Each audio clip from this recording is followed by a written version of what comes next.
이번에는 실습용 데이터 라벨링 저작 도구에 대해서 한번 알아보도록 하겠습니다. 앞에서 여러 가지 저작 도구들이 있는 걸 보셨는데요. 저희 실습용 데이터 라벨링 저작 도구는 앞에서 보신 CVAT를 기반으로 작성이 되어 있는 내용을 보도록 하겠습니다.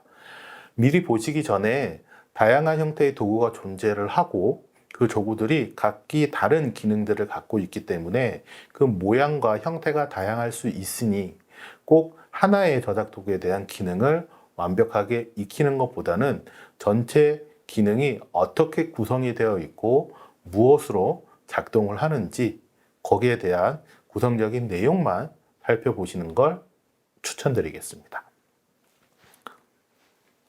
실습 도구에 접속을 하기 위해서는 처음에 로그인을 해서 사용을 하게 되겠습니다.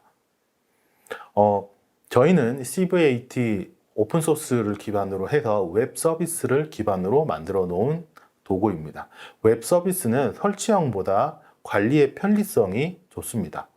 라벨러 같은 경우에 직접 자기 컴퓨터에 저작 도구 툴을 설치를 하고 데이터를 첨부하고 데이터 첨부되어 있는 내용들을 가공해서 가공된 라벨 데이터를 다시 전송하는 경우가 아니라 원천 데이터가 직접 서버 데이터 안에 들어가 있고 거기서 라벨링 작업, 즉 데이터 가공 작업만 한 후에 확인을 받으면 그 라벨된 데이터가 데이터 서버에 남아있기 때문에 라벨러 입장에서는 작업의 수월성이 훨씬 더 좋습니다. 물론 데이터를 관리하거나 모델을 개발하는 사람들 입장에서도 데이터가 상시 업데이트 되기 때문에 관리의 편리성이 더 부각되게 되어 있습니다. 다음은 가장 첫 번째 프로젝트를 생성하게 됩니다. 프로젝트는 데이터 라벨 업무의 가장 최상위 단위라고 말씀을 드렸듯이 내가 어떤 데이터들을 처리를 하기 위해 포함되어 있는 데이터 프로젝트를 설정을 하게 됩니다. 물론 프로젝트의 이름 혹은 프로젝트의 명칭을 작성을 하고요.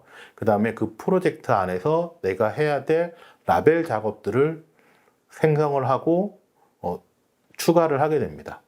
이걸 라벨 생성이라고 하고요. 정확하게 얘기하면 앞에서 낸 용어로 보면 클래스를 생성을 하고 속성을 추가를 합니다. 또 다른 말로 얘기를 하면 카테고리를 생성을 하고 각각의 속성들을 추가를 합니다. 이런 용어로 표현될 수 있겠습니다. 그러면 각 프로젝트가 생성이 되면 각 프로젝트 안에 각각의 태스크를 추가해서 사용을 할 수가 있겠습니다.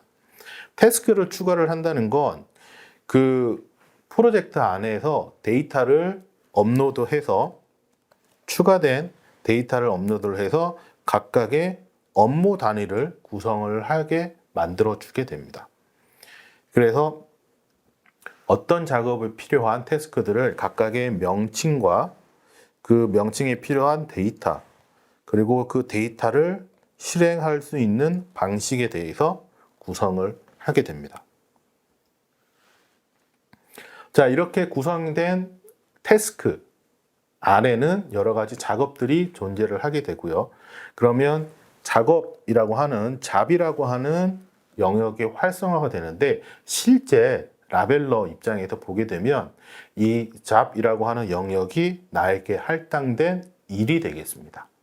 그래서 실제 화면에 접속을 해서 들어가게 되면 나에게 할당되어 있는 일이 있고 그 일을 선택을 하게 되면 작업 화면 창으로 넘어가는 과정을 거치게 되겠습니다.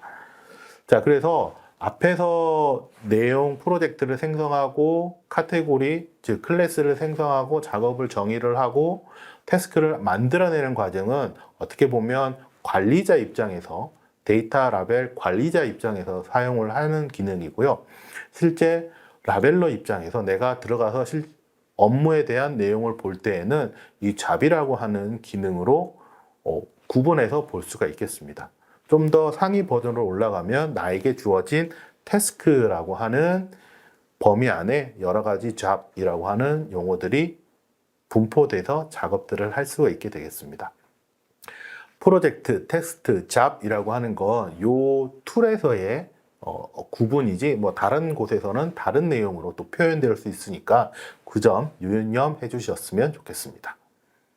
자, 이렇게 해서 잡이라고 하는 영역에 들어오셔서 실제 작업창 화면으로까지 들어오시면 이때부터 실제 라벨링 업무가 시작이 됩니다. 저작 도구를 보게 되시면 크게 화면을 구성할 수가 있는데요. 맨 가운데 있는 작업창이 있습니다. 이 작업창에서 실제 이미지 혹은 영상들을 내가 원하는 라벨링들을 할 수 있는 작업이 이루어지는 곳이 되겠습니다.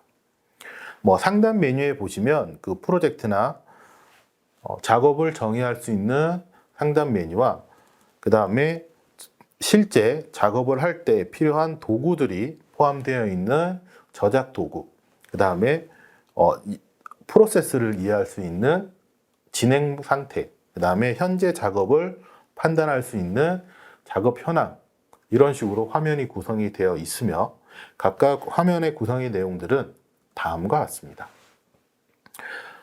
상단 메뉴에 있는 내용은 전체 세션 관리자 이용을 위한 이 프로그램의 특징을 단위별로 나타낼 수 있고 기능을 활용할 수 있는 부분이고요. 실제 여러분들이 작업을 할 때 사용되는 저작 도구 영역은 컨트롤 사이드라고 해서 이미지를 탐색, 확대, 축소, 생성, 병합과 같은 기능들이 여기에 포함이 되겠습니다.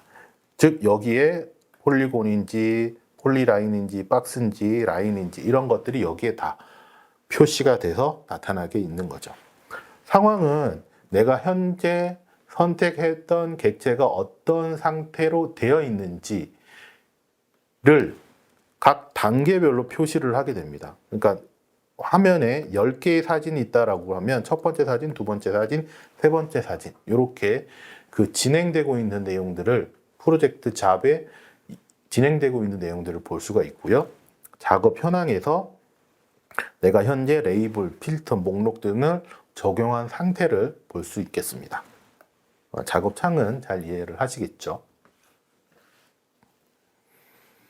자, 그래서 앞에서 설명드린 내용을 좀 더 구체적으로 설명을 드리는데 이 저작 도구의 특성상 이 세 가지를 좀 구분을 해 주셔야 됩니다.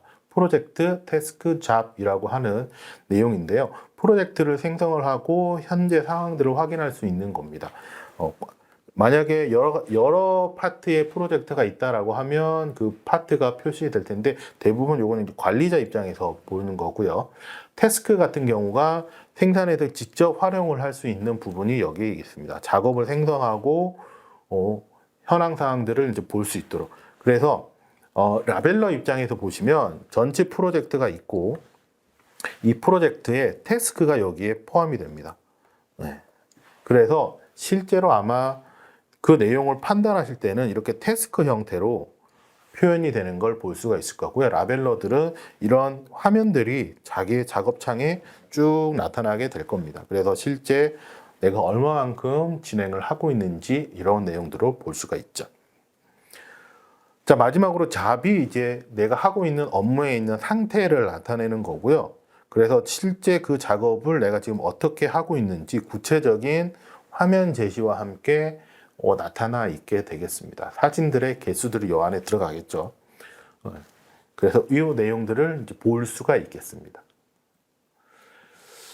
아마 저작 도구가 가장 궁금하실 거예요. 어떤 모양으로 사용을 하게 되는지. 자, 그래서 실습에서는 전체적인 저작 도구는 객체의 화면을 움직일 수 있는 부분, 그 다음에 화면을 조절할 수 있는 부분, 그러니까 전체 화면을 크게 한다거나 확대한다거나 할 수 있는 부분, 실제로 저작을 하기 위해서 필요한 라벨 기법이 들어가 있는 라벨링 기법에 맞는 기능들을 여기에 추가해서 확인을 할 수가 있습니다.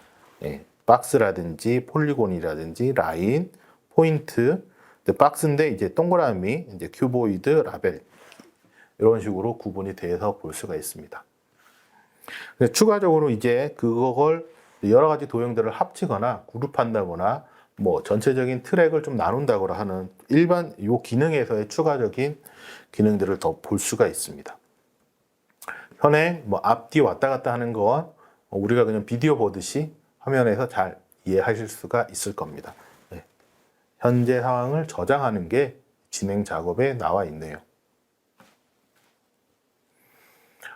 그 다음에 이제 작업 현황이라고 할 수 있는데요. 크게 여러분들이 보실 내용들은 뭐냐면 작업 창에서 그 작업을 시행을 하게 되면 이렇게 그 적용되어 있는 라벨들이 뭐가 적용이 되어 있고 어떻게 되어 있는지 이렇게 화면에 나타나게 됩니다.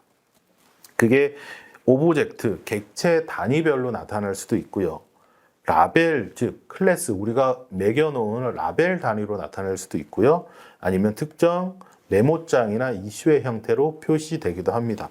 네, 그래서 그 상황이 지금 어떤 상황인지 이렇게 리스트돼서 볼 수가 있고요. 요 아래쪽에는 특정 라벨되어 있는 특정 객체되어 있는 내용들을 효과를 좀 주는 부분입니다. 진하고 약하고 표현을 좀 잘해주는 부분. 그래서 여기 있는 아래쪽의 내용들은 효과니까 뭐 그렇게 크게 신경을 쓰지 않으셔도 되지만 뭐 저작을 할 때, 즉 가공을 할 때 화면에서 잘 보이지 않는데 라고 하시면 이런 옵션들을 조금씩 조절해서 화면을 구성을 좀 바꿔서 쓸 수가 있겠습니다. 자, 그러면 실제 그 작업 화면을 한번 보도록 할게요. 관리자 입장에서 로그인을 해서 들어가게 되면 첫 번째 프로젝트를 생성하게 됩니다. 프로젝트에서 뭐 이 프로젝트의 명을 정확히 뭘 할지 아니면 어떤 내용으로 분류를 할지를 이제 정확하게 표현을 하게 되죠. 그래서 프로젝트 이름을 정하고 라벨을 설정을 합니다. 여기서는 이제 클래스를 설정을 하는 거고요. 이게 클래스가 되기도 하고 카테고리가 되기도 합니다. 현재 같은 경우에는 객체를 탐지할 때 사람이라고 하는 클래스로 구분을 하고 그 사람의 속성을 남자인지 여자인지 그 속성을 추가를 하였습니다. 그런 다음에 그 상태에 맞는 태스크 단위로 넘어오게 됩니다. 태스크 단위에서는 이 작업의 이름을 정의를 합니다. 뭐 프로젝트 이름과 동일하셔도 상관없고 작업은 여러 개가 생길 수 있으니까 번호를 매겨서 그 작업을 실시를 하게 됩니다. 자, 그래서 이 작업에서 필요한 데이터들을 실제 요 태스크 단위에서 파일을 업로드를 하고요. 그 업로드 되어 있는 내용을 실행을 하게 되면 그 태스크를 볼 수 있는 화면창으로 넘어오게 됩니다. 그럼 실제 그 화면창 안에 작업이 할당이 되고요. 그 할당된 작업 안에 들어가시면 작업창에서 작업을 실제로 실행할 수가 있겠습니다. 지금 화면에서 보이는 건 객체 안에서 사람을 탐지해서 그 사람이 남자인지 여자인지 성별을 구분해 주는 내용을 바운딩 박스의 형태로 구분을 해서 사용을 하세요 라고 하는 모습을 보고 계십니다. 그래서 원하는 바운드 박스 기능을 선택을 하고 사람 영역에 표현되어 있는 영역만큼 화면을 클릭해서 드래그를 해서 표현을 합니다. 그런 다음에 보기에 이 사람이 남자인지 여자인지를 판단하여서 그 클래스, 즉 그 객체의 속성을 하나씩 지정해 주는 과정을 보고 계신 겁니다. 자, 지금 같은 경우에는 간단한 예제를 통해서 화면 구성을 어떻게 되어 있는지 안내해 드리기 위해서 뭐 속성을 하나 혹은 카테고리를 하나만 지정을 해서 보여드리고 있습니다. 이것들이 이제 다양해지면 그 작업의 양이나 시간들이 좀 차이가 나겠죠. 그리고 지금 보시면 화면의 오른쪽에서 여러 가지 옵션과 설정 값들을 조절을 통해서 좀 진하기와 이런 것들을 볼 수가 있습니다. 자, 그래서 간단하게 프로젝트가 생성이 돼서 작업을 하는 과정으로 보는 걸 한번 살펴봤는데요. 프로젝트 생성 같은 경우에는 관리자의 측면에서 시작을 해서 볼 수가 있고, 그 다음에 그 관리자의 영역에서 라벨과 그 태스크 업무들을 추가를 해서 볼 수가 있습니다. 태스크까지 가게 되면 그 과정에서 업무를 다른 사람에게 분배할 수 있는 기능도 포함이 되어 있고요. 그래서 분배되어 있는 내용을 업무가 잘 진행되고 있는지 상태에 따른 상태바도 함께 표현이 돼서 볼 수가 있습니다. 실제 이제 라벨러 입장에서 보게 되면 태스크 단위 이후에 있는 내용으로 나에게 주어져 있는 작업들의 개수 혹은 해야 되는 업무에 대한 내용들이 포함이 되어 있으며 각 작업을 실행하고 확인해서 제출 혹은 저장이라고 하는 기능을 통해서 내 작업 상태를 표시할 수가 있습니다. 그렇게 되면 그 작업 화면에 맞춰서 검수라고 하는 작업과 확인, 검사라고 하는 작업이 별도로 관리자 입장에서 일어나게 되겠습니다. 자, 이렇게 해서 한 프로세스가 끝나게 되면 데이터 라벨러의 업무가 끝나게 되고요. 물론 그 라벨러의 업무를 좀 구분을 해서 관리자, 작업자, 그 다음에 검수자, 검사자 이렇게 구분을 해서 사용을 할 수 있지만 지금은 그냥 데이터 라벨러라고 하는 기능에 데이터 라벨링 하는 기능만 살펴보도록 하겠습니다. 자, 이렇게 구성이 되어 있는 저작 도구들을 활용을 해서 간단하게 시연을 보여드렸습니다. 지금 화면이 이제 2번 정도 반복되고 있는데요. 라벨링 작업이 그렇게 어렵지 않다라고 하는 걸 화면에 보여드리기 위해서 이렇게 2번 정도 반복하고 있습니다. 지금의 진행되고 있는 내용을 보시면 아주 간단하게 다음 장으로 넘어가고 있는 걸 알 수가 있을 겁니다.